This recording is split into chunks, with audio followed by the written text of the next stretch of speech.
నువ్వంటే ప్రాణం సుబ్బయ్య. నీకోసం ప్రాణాలు ఇస్తాను సుబ్బయ్య. సరే సుబ్బయ్య, కైలో పని ఉండదా? సుబ్బయ్య ఆ ఎదవులతో నీకేం పని సుబ్బయ్య? వాళ్ళు చాలా మంచోళ్ళు. నీ దగ్గర డబ్బులు ఉన్నది కాబట్టి కమలాసన్ మరి నటిస్తున్నారు. నేను నమ్మను. మీరెట్ట నమ్ముతారా? మోసపోతే కానీ మీకు బుద్ధి రాదు. సరే నేను చెప్పినట్టు చెయ్యే, వాళ్ళు కూడా కమలాసన్ నేను బయట పెడతాను. చూదైట సరే. సుబ్బయ్యకి యాక్సిడెంట్ అయ్యి చచ్చిపోయాడా? నేను 50,000 ఇవ్వాలి, ఇంక ఏల్చిన పట్ల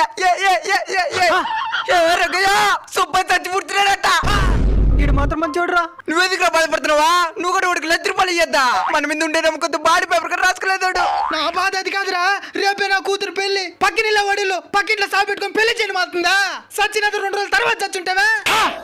మంచి మంచి చచ్చిపోయాడు, మాకు ఇంకా బతకాలని లేదు. అయితే సావండి. ఒకసారి వెనక్కి చూడండి.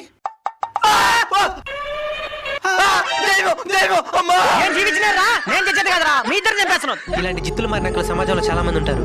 మనమే జాగ్రత్తగా ఉండాలి.